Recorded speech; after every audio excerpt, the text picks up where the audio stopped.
right, ladies and gentlemen, welcome in episode 2. Deep dive into VPN as a service. What are we talking about? Who knows? We'll get into it. My name's JT Fanning. I'm your host. I am joined today by none other than Christina. Christina, would you like to introduce yourself? Yeah, of course. Thanks, JT. Hi, everyone. My name is Christina. I'm based out in the West Coast here. I'm part of our CSE team. I've been in the kind of cloud SaaS world for many, many years now, so I'm always happy to talk about all things ZTNA and cloud. Yeah, and you're always being humble. You've helped quite a few of our partners roll out some of these VPN as a service, remote access as a service solutions. So great wealth of knowledge. We'll pick on you today. Well, with that being said, as a reminder, this is part of our Proof of Trust series. The webinar series covers the topics around VPN as a service, as well as our Zero Trust Network Access product, and also the specifics of the components that make that product up. Today, we're going to dive into VPN as a service, talk about this from a partnership angle or an ecosystem angle, and also provide you a demo of the CSE product. So without further ado, we'll continue. As a quick reminder, we are going to recap Zero Trust Network Access. We will talk about what the access as a service category is. And then again, we're going to cover that demo. All of the slides are going to be shared, so no need to ask about that. We will have you. We do encourage participation. This is more fun when it's conversational and it feels like a podcast or it feels like there's some sort of interaction. I do my best to manage the questions and ask through them. No question is too small. Chances are if you're thinking it, someone else is too. And ultimately, feedback and questions help us on future webinars. So we received some feedback in the last one. We're actually going to jump right into it today and we'll cover that. But we do appreciate that feedback. It helps us make better content for you, our audience, moving forward. So last time, Christina, someone said, I walked away still not knowing what the problem with VPN is, right? And some of the details that they outlined were, I don't see the limitations of my traditional VPN solution. So maybe I'm going to put you on the spot. We didn't really rehearse this part of it, but like, what do you think that comment brings up when you hear that from partners? I mean, that's a feedback I've heard a couple of times. What do you think, or like, what's your conversation there? Yeah, totally. I think part of it is that we're not saying VPN has to go away forever. I mean, VPN has been around for a while. People know it. People are comfortable with it. I think we just want to make it a little bit more secure. So VPN is really not as secure as it once was. And we want to make sure that we are kind of moving with the times. So when we're introducing things like ZTNA, layering on VPN, the reason for that is not just to make it more complex. We don't want to do that. But essentially, we want to make sure that it's still secure and we're getting what we need from it. And I think that something is important to remember is that the traditional VPN really wasn't designed for the world of today. It was kind of like one-off people working from home, maybe here and there. But now with kind of the fully remote or hybrid environments that people have, we kind of need to be a little bit more granular and a little bit more in control of how this works. Yes, couldn't have said it better. And then this comment, I love this one. It was like, can't this be done with the existing tools if configure the VPN correctly? That's my mistype. If I configure the VPN correctly. I think like I've heard that so many times, and what we've kind of come across is like there's a pretty varied level of expertise for people, right? Not all organizations are created equally. And so for many people, if they've spent time, effort, and energy configuring some of the existing solutions, chances are they have some, if not many of the features we'll talk about in Zero Trust Network Access. Although, from a management perspective, I think we see pretty often that requires a pretty substantial amount of expertise and ultimately just results in, some challenges around potentials for misconfigurations, right? And so really what we're talking about today is bringing a solution that companies either have not deployed due to complexity in the past, or they maybe have lost the knowledge around how to do it, or as they've expanded, to your point, into these new environments, things like the cloud or things like SaaS-based applications and AI-based applications, it might just be too scaled for them to manage. Any comment on that? Yeah, I think A lot of times people wanna have, like, a set it and forget it type of VPN. The problem with that is when we forget it, it doesn't actually get maintained, it's not being updated sometimes, and even if you do all of that, I think let's take a situation of, like, we're using a firewall to create an SSL VPN, and we think this is good to go, this is perfect. Well, we constantly have to maintain that, and, things go wrong all of the time, so we're constantly maintaining multiple pieces. But with a tool like CSC, it's kind of cool because it's kind of one place and it kind of updates itself. So it's taking away some of the work and making it easier on your users as well. Spot on. And then it kind of that kind of dovetails right into it seems like VPN plus cloud security. I mean, I think that's an oversimplification in some ways, but it's pretty accurate, right? Which is like, hey, you're getting the benefits that VPN can offer, right? You're getting the benefits of what people traditionally viewed VPN as, which is access to resources, but you're also getting this layered on level of security, and we'll talk about that in depth today. Mhm. So, I thought this is an interesting statistic. It kind of backs up that initial conversation, which is, Gartner expects this year, starting this year, moving forward, about 70% of people are going to be leveraging zero trust network access when it comes to accessing their resources. So, when we're thinking about how someone gets onto a network, this is the modern way. So it's not like SonicWall is trying to reinvent the wheel. We're part of this wave of adoption where traditional solutions don't meet the needs of current customers and the outcomes they're looking for. And so we're moving forward on that. I did see a comment that came in the chat just now. It's from Benjamin, and he says, or she says, the offering is this offering an overlay on top of WireGuard? WireGuard's my answer to the limitations of traditional VPN. I will say, like, yes, with an asterisk. So WireGuard is part of the protocol that helps transport the user traffic from the SonicWall cloud infrastructure to the on-premise environment. But WireGuard in itself is just that like tunnel, right? And so really what we're providing is the layer of security around that tunnel to make sure that the people using it are who they say they are, they're on the device that they're supposed to be in, and that you can limit the improper access or the, potentially people you don't know logging in. So the underlying technology does leverage WireGuard in many cases, but that's not the pure function of our product. It's a good question though.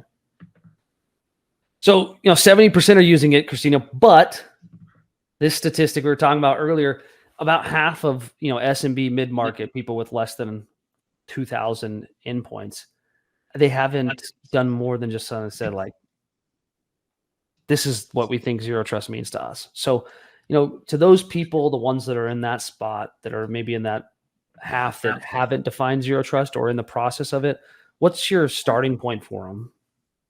Yeah, great question. I think when we talk to a lot of like partners and clients, it can be a little bit scary, of course, of not all new technology. It can be like, where do I even start? I think something to remember is that this is not like the bleeding edge. You know what I mean? Like today, in this day and age, ZTNA isn't necessarily new anymore. And so when we look at a stat, like 60 to 80% of organizations that have ZTNA in place are less likely to have a security breach. Now, when we look at that, to me, that's a huge catalyst for like just starting the conversation, understanding what it is, understanding what the options are. And I think also understanding that it doesn't have to be so painful. So just start understanding like, what are we trying to achieve? What resources do we actually need to secure? And then how do we get there? And I think a good question to always ask is like, what are we doing today and where are the risks? Because then you can start to scope out what infrastructure you have currently, how we can integrate into that, and then kind of what needs to change or what can kind of be maintained. Spot on. And as an added bonus, if you missed it in the last session, I have provided a zero trust network access checklist. We'll let you screen cap it at the end, or you can type into the chat checklist and we'll send it to you. But the zero trust network access checklist will actually help you start that conversation internally to see if there are blind spots or risk to your organization. Or you may find out, hey, this doesn't apply to us, and it can help you kind of clarify where you're at in that process. So I'm going to pull up this slide, Christina. What I'd like maybe to go through, I'm going to pop a poll up on the screen as you talk through some of these pieces, but I'm going to just briefly rehash legacy VPN technology, traditional VPN technology, or what many folks have established as remote access. It has some key challenges And I'd like you just to talk through, maybe how you see those going out today and what the partner community, our reseller community, is doing to help address some of them. Yeah, absolutely. So I think when we break it down, there's a few different things. So when we think of like management, so we think of admins, getting this all set up, adding on new users, removing those who should be removed, that type of thing.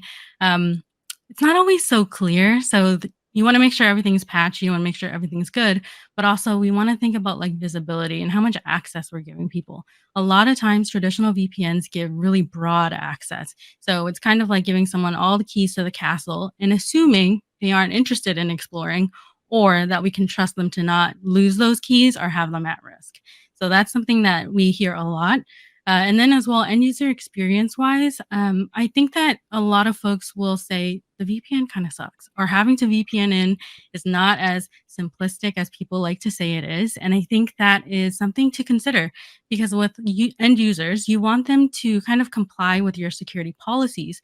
But to support them in doing that, we have to make it pretty easy and pretty painless. The way that I explain it is that the VPN really shouldn't hinder the experience at all. If you can have it set up and running kind of in the background so that people have access to what they need and it doesn't really hurt their process, that's really best case scenario. And then I think in terms of like the modern world, the VPN, traditional VPNs aren't really designed to do everything that you need it to. So typically you find that you have a VPN that works for this or not that, or this other thing, and we're kind of missing this other piece. And so having a tool that kind of is fit for purpose is something that we want to think about as well as things continue to go more remote, more hybrid. Makes a lot of sense. I'm seeing the majority of the responses come in on that poll around what is your typical remote access user. And there's a pool of people in that 50 to 250 endpoints, and then a lot of folks in that less than 10 space, right? So when you're thinking about those users, I talked to a small organization earlier today, and they actually had 9 people that were remote.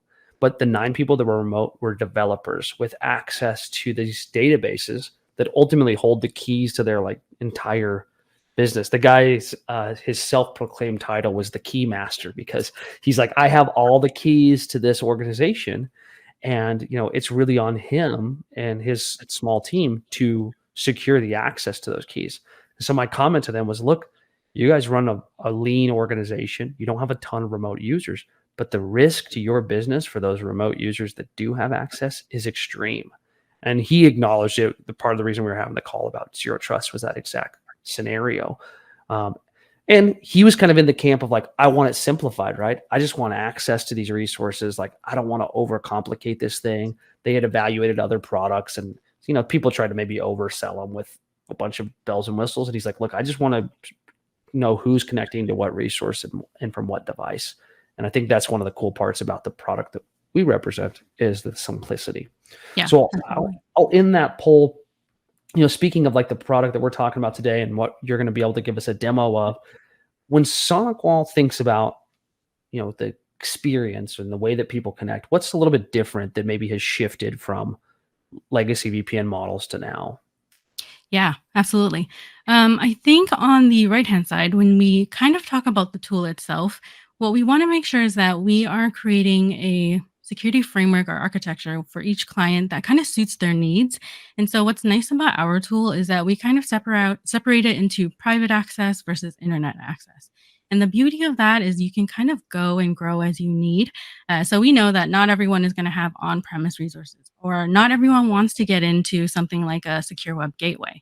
So we give you the ability to kind of start where needed and grow if you like. And then as well, we start to take a look at the functionality that people really need. And so when I talk to clients, I kind of ask them, like, what are your pain points? What are you concerned about? What keeps you up at night? And so a lot of folks will start with, okay, I have a VPN. I need an alternative. It's not working great. So you can see in those blue lines there, we can absolutely start with a VPN, but then we also layer in things like the ZTNA framework. And then they go, okay, this is really cool. It's working well. What else can I do? Like, what can this tool help me achieve? And then we get into things like CASB, where we kind of secure some of those SaaS applications that people think maybe they're not sure how they can do that. And so we give them a little bit of education on it. We get it set up. And it's really nice because it's nice and easy. It's easy to get set up. And it's also very scalable as well. So you don't have to start kind of just pushing it out to your whole workforce. We could start with like couple users, have them test it out, and then away you go. We could start to roll out as needed. I love that. I love when it's like you don't have to replace what you're doing today. Yeah. And we'll kind of show an example of that in our demo, which is you can have your existing solution exist and then build out the zero trust policies as you kind of get user adoption and familiarity with it. So before we switch over to the demo, I wanted to ask you, obviously a lot of the work that we do here at SonicWall is through this extensive channel network, right? Channel resellers and partners who have expertise in broad ranging technology are leveraging our tools to provide like this concept of maybe VPN as a service, or what you maybe would call like access as a service. So maybe just in a short 3-5 minute pitch there, what's the service element of it. If you're a customer and you're like in the sub 10 users and you're like, look, I got to manage IT. Like I can't be figuring out ZTNA. Like what's our platform there? What are we doing in that space? Yeah, I think something to remember is I don't think ZTNA is just like the answer to everything. So when we are thinking about implementing something like CSE or even just thinking about ZTNA in general, what we want to remember is that it's probably going to be part of your security infrastructure. And so we don't want to just like rip everything out and start fresh. Some people will do that because they are able to, but essentially for us, CSE in particular was designed to be easy to manage, easy to deploy, fast and reliable in terms of connectivity, and then to give you that true zero trust. And I think that's important to remember because you don't have to start everything all at once. We can kind of take it bite by bite, kind of manage it as we go. And so when I think of traditional clients, so let's say we have someone who has an SMA, they're working hybrid, like 2 days in the office, the rest is wherever you'd like, and they have an SSL VPN. Now, they're not really sure where to start, and that's a very common scenario. And so, what we could do is have CSE set up, get them going with the VPN as a service, and then we can kind of see from there what else we can scale into or what else can be protected. And something that I really like is thinking about our internet protection. So, when we think about our users, a lot of times folks will say, well, I already have like packet inspection and internet policies in the firewall. That's really nice, but the problem is with hybrid and remote workers, if they're not behind that firewall, those policies kind of drop away. And They're out so there in the Wild West. yeah, we have to kind of just trust that when they're on their own time, they're not doing anything strange or anything against your policy. And so with CSE, it's kind of cool because this is going to be continuous policies. So whether or not they are behind the firewall or they're at a Starbucks or they're on a plane, these policies will remain in place. And so it really shows you the scalability of the tool, the flexibility, and really the agility of it. People are moving and grooving, and we want to make sure that we can protect them the whole way through. Spot on. And if you're a customer on this and you're like, look, I just want to have someone to help me, SonicWall has a partner locator tool on our website. You can find someone who's regionally or geographically close to you, and they will have expertise in this product most of the time, especially if you select the filters that break down to it. They'll have expertise in this product, and they can help you migrate or move that direction. There was two really good questions I wanted to address. One was from Gerard. He said, hey, we're using the SonicWall SMA 400. It's worked really well since 2021. I've got no support issues. Is there a reason to move to the VPN as a service model? I would say like out the gate, no. If you're happy with what you got, that's great. What you are going to run into though is that product is going to reach its end of life in 2027. And so as opposed to us telling you have to move tomorrow, right? You've got a period of time where you can evaluate our modern remote connectivity solution and start to build it into your business while you continue to operate and run your business on the SMA 400. So we're in this really cool spot right now where you don't have to make a rush. You can evaluate the tool. You can see what it would mean to your organization around maybe improving security posture that you have, or just replicating what you're doing today into the cloud, and give you a roadmap to get there. Because there will be an end of life date for that SMA 400 in the near term. Somewhat near term. So hopefully that answers your question, but I'm glad to hear you had a good experience and appreciate you being a customer of ours. And then question from Carl, just would CSE replace traditional box-to-box VPN as well, satellite to head office connectivity? No, not most of the time. You're still going to have the use case of site-to-site VPNs or like IPsec VPNs. So that product would not replace those connections. Typically, those are used by maybe office workers or by systems, right? Servers or whatever, print servers or whatever they are to talk. So not typically, but definitely might reduce the requirement of them or the need. And certainly if it's just user traffic and they're remote and you wanted to give that user a consistent experience where it's not different when they're in the office, you could use it there. Is the on-premise firewall becoming obsolete? John says. No, I don't think that's the case. If you still have an office, if you still have a building, then you're probably going to need a firewall for the internet. So no, but maybe VPN on the firewall is becoming obsolete, right? Maybe there's a better way to do that. Would be our argument. And then I just want to confirm on the end of life point made, will both GVC and NetExtender VPNs be deprecated as of 2027? Thomas, I'll paste into our chat here while I let Christina pull up her demo. I'll paste into the chat the end of life specifics of versions. The short answer is no. The long answer is it depends on which firmware and stuff like that. But the short answer is no. We'll still support an on-premise solution in the SMA 1000 series. But I'll paste that into the chat so you can have it. Thanks for the question. Okay. Great questions. Love the feedback. Christina, everybody's got to get their popcorn out, do their favorite Bill Hader impersonation, And what I was going to do is I was going to show people what the experience looks like from our traditional VPN, but based on the comments, I think most people know what that looks like. So if you don't mind, maybe you can steal the screen share, and run through a demo of what the CSE application looks like from an end user perspective, and it may prompt some more engagement. Yeah, absolutely. So let me go ahead and share my screen here. Oh boy. Inception. Okay. I love that. Awesome. All right, cool. We're good. I can see your screen and we should be fully operational. Perfect. So what you see here is this is our CSE app. Now it's very lightweight. It's really easy to get kind of downloaded and registered. If you're looking for like a zero touch deployment, you can do that as well. So it's really nice. And what I like to say about this tool is that we really think about the end user. And so what I like is what you're seeing now is a very simplistic setup. So I have auto connected here. So you can see my tunnel's ready to go and my device trust level is high. So for myself, let's say that I am new to the team. I started on Monday. I was told I need to have this app and here I am ready to go. What we can do is get a little bit more complex as well. So I'm just going to pull this window over here and we can start to add in whatever types of things that you typically think of. So let's say RDP sessions, bookmarks. You can start to make this experience cater to your users. So that's really nice for end users is if your admin team is able to think about like what they need access to and what's helpful to have at a click of a button. That's really nice. So this app here, I will show you what's pretty cool essentially is that I have this page right here, which is showing you my device trust.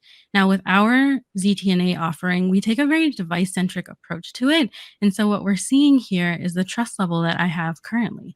And this is going to be continuously monitored, which is really nice. So if anything changes with the user or anything changes with the device, we can see it here. So and Christina, just that app that you're running right now, the CSE application, that would replace like the VPN client that most people use today. Is that right? Okay, yeah. So you'd sub out NetExtender or Mobile Connect or some other VPN platform, and you would use that. Yeah, you got it. So this page here, we're looking at my device trust level. What's neat is that for myself as an end user, it's pretty clear to me here, like what's happening, what's being monitored.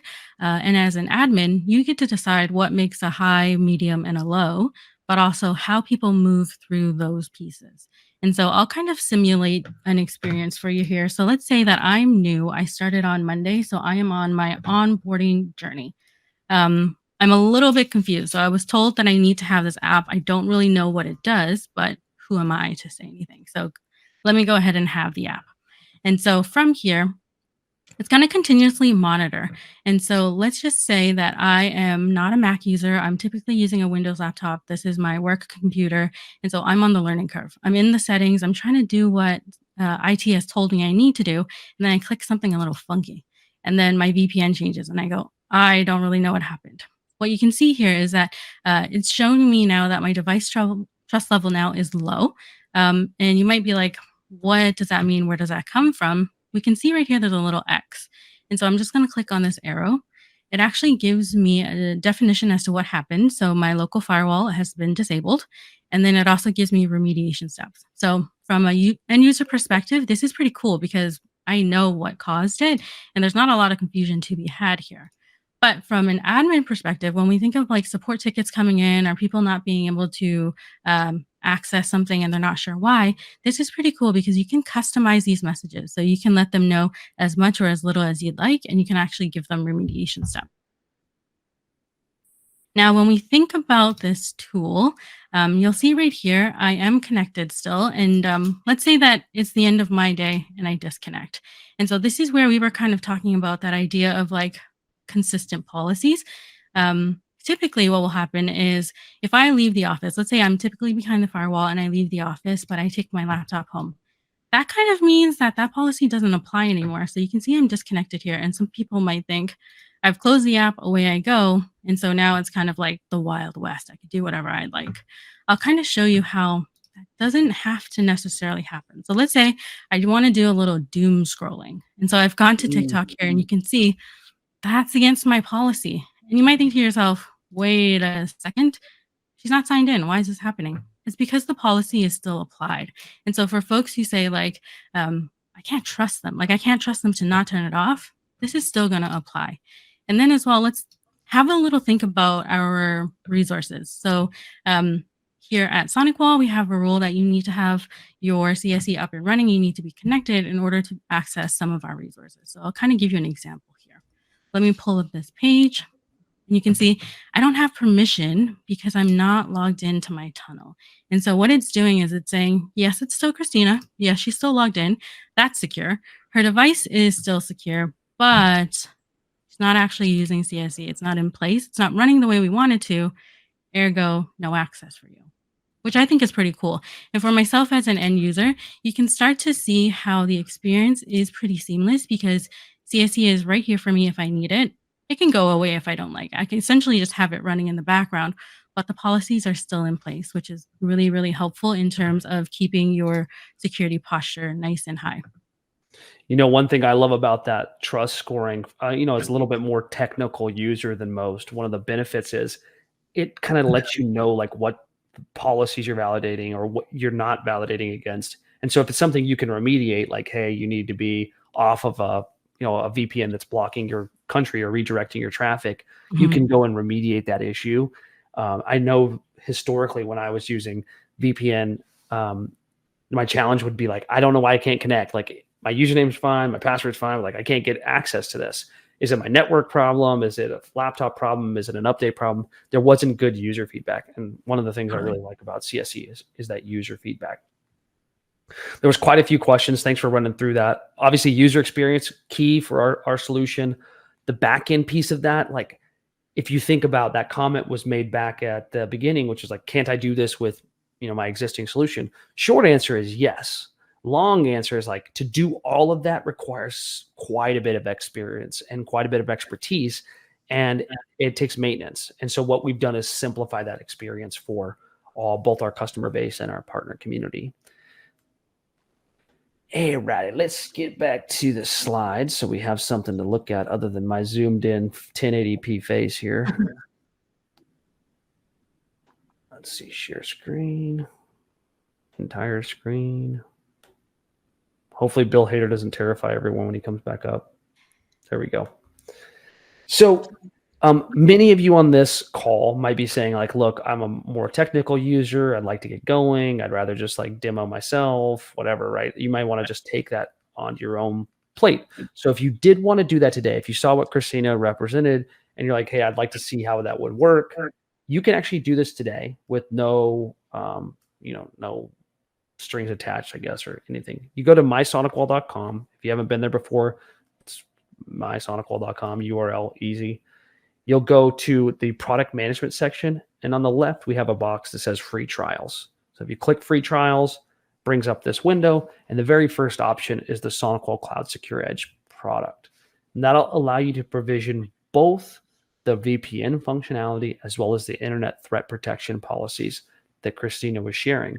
So you can go and see how a user might behave, how it would impact your organization. And again, I mentioned it actually works in conjunction. So if you're using one of our SMAs today, or you're using a competing VPN product, you don't have to do anything. You can continue to operate on that. In fact, here at SonicWall, we still have both mechanisms for accessing data, but you can start to test it internally if you're on the IT team or if you're on the technical team and you want to have better access, you can do that today. This is the checklist. So I mentioned that we have the ZTNA checklist. I think there was a couple comments that said, hey, would you mind sharing it? If you'd like to take a screenshot, I'll leave it here for a second while potentially some more polls come in. I will fix my link as well. In the announcements area, which should pop up onto your screen, you will get the SonicWall end of life page, or what we call our product lifecycle page. I filtered it down to the SMA products for those that are relevant, but you can change the drop down to select Net Extender or Mobile Connect or whichever other applications or products you're looking for, and it will show you when the end of life comes up.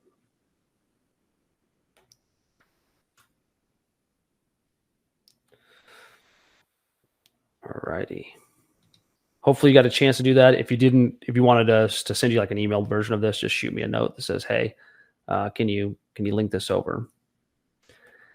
And then we got a question that comes in as a reminder at the end of this, both physically and emotionally, the number of stars that we get impacts me directly. So if you could just give us 5 stars, say, hey, it was great, love the content.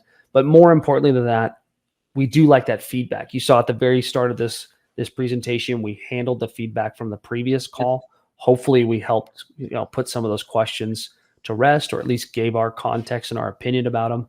One that came up that our marketing team was like, hey, don't bring this up on the call, but I don't follow directions that well. It was like, this feels like a sales pitch for the Cloud Secure Edge product. Well, partly it is, right? I don't want to like hide that, but it's also about education, right? These concepts apply to the industry. And so you should be able to take this and evaluate whatever products you have and make an educated decision around whether or not zero trust network access is valuable for you as an organization. Now, hopefully you choose SonicWall and some of the content we provide adds value there, but one way or the other, I think a majority of the customer base needs to start moving that way.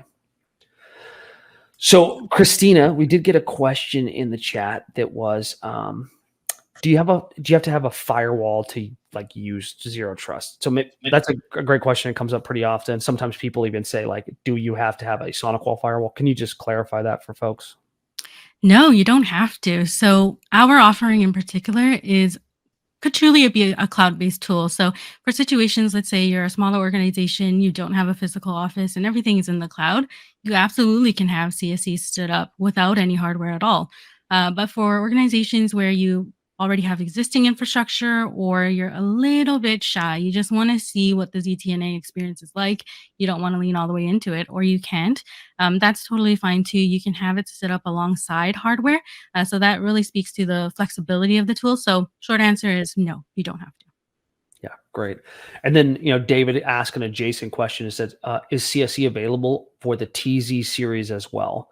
We definitely support the TZ product line. So any of the Gen 7 TZ products can serve as a connector or like a termination point for the zero trust network access product. But if you don't have a Gen 7 TZ firewall, or you have another product in place, or you have no firewall at all, as Christina mentioned, you can still leverage the benefits of zero trust network access. And in fact, many companies, they're starting to use ZTNA because their employees are working from coffee shops or public Wi-Fi. And the challenge they have is like, how do I secure this public Wi-Fi? I don't know if those of you that are on the technical side, if you got the same YouTube algorithm I do, I get these like videos about people taking a small device like Wi-Fi Pineapple, and they pretend to be Starbucks Wi-Fi, like AT&T Wi-Fi or an airport, and they just sit there and scrape all kinds of data. Now, these folks are like white hat hackers or whatever, gray hat hackers. They're not trying to do anything malicious. They're just showing how easy it is to scrape those user credentials and the passwords and their access. But when you think about how you secure your remote users, how many of them would know that they're connected to a bad access point? It's very difficult, right?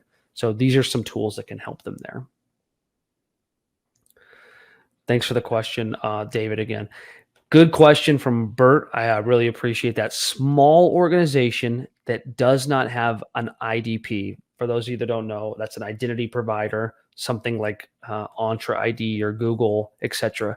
Can this product be used with local accounts? The short answer is like yes, but it's like a yes with an asterisk. We've supported the concept of doing local accounts, but the absolute best experience of the product is interfacing it with an identity platform. We are currently in a scenario where we're building features around that local user account specifically for accounts like that small org you're talking about, Bert. But just being transparent, that's not the core design of the product today.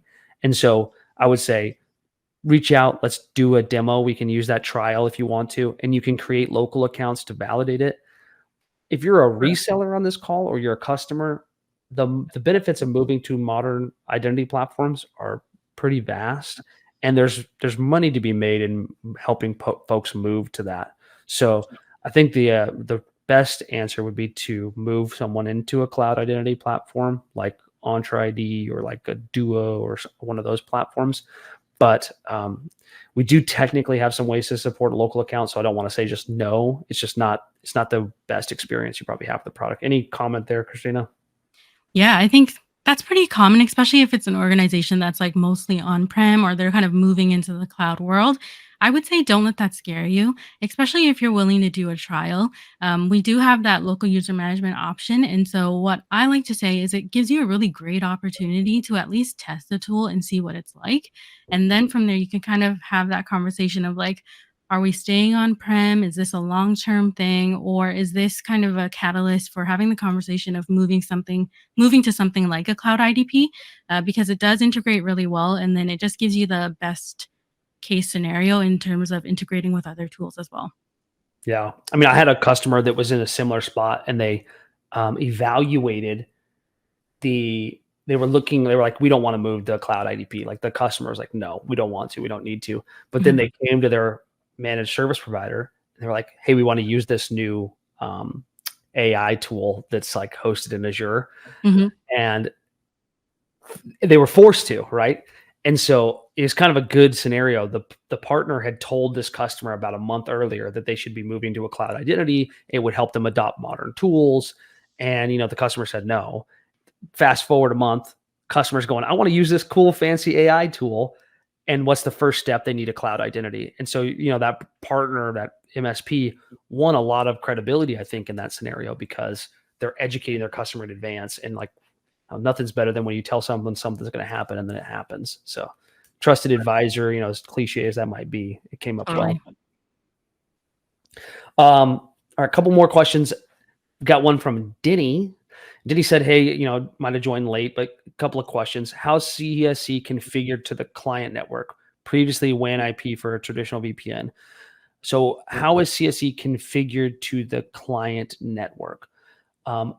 I think what you're asking is like when the person comes into the firewall, they're typically coming from a WAN address. Where would they be coming from now? The short answer is if it's local, they will have a connector, which could be a SonicWall firewall, or it could be a Linux host or a different like virtual machine.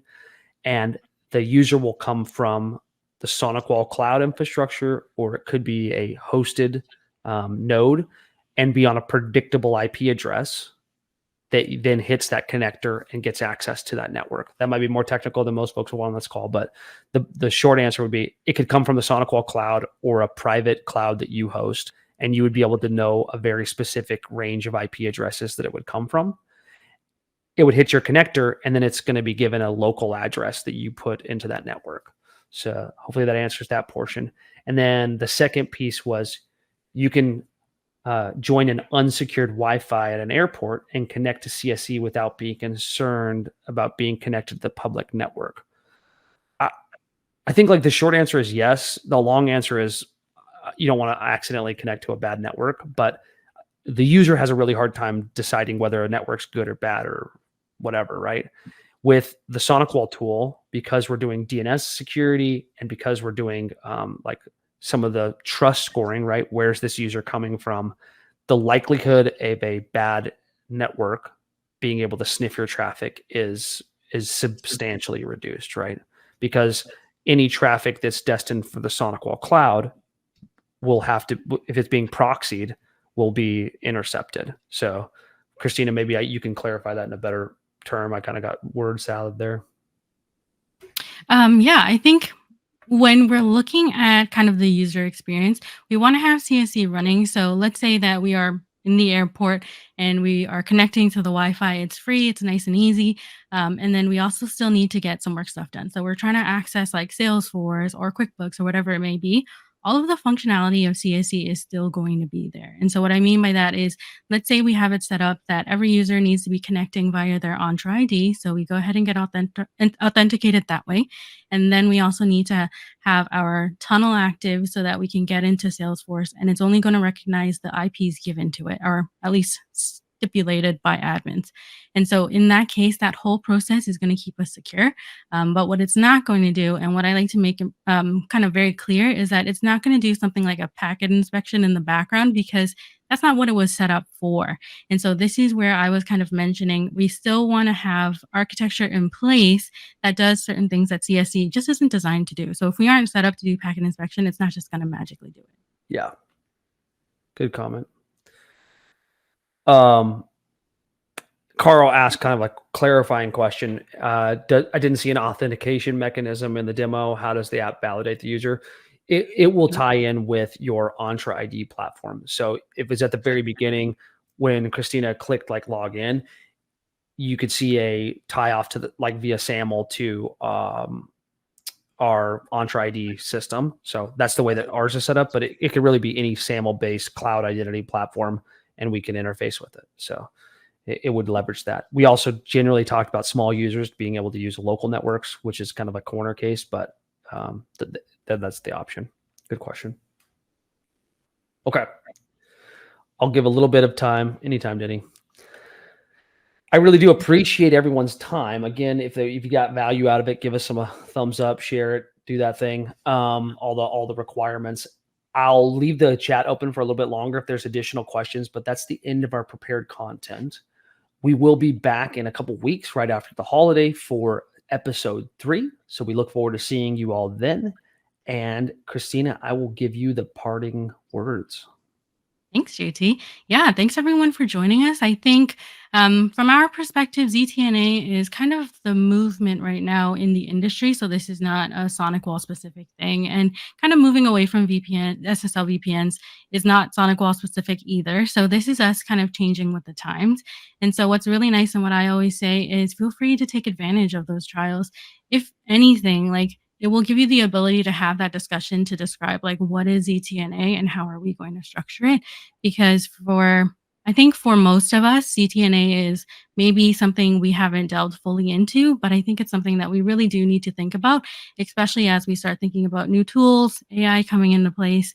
Something like an SSL VPN is targeted a lot of times. So if this is something that you are actively using, if you trust it, if you like it, that's totally great. We're not trying to say it's terrible. What we're trying to say essentially is that there are other options out there, and let's use the runway that we have to explore those options before we're kind of forced to try something. Awesome. All right. We'll see you all next time. Thank you so much.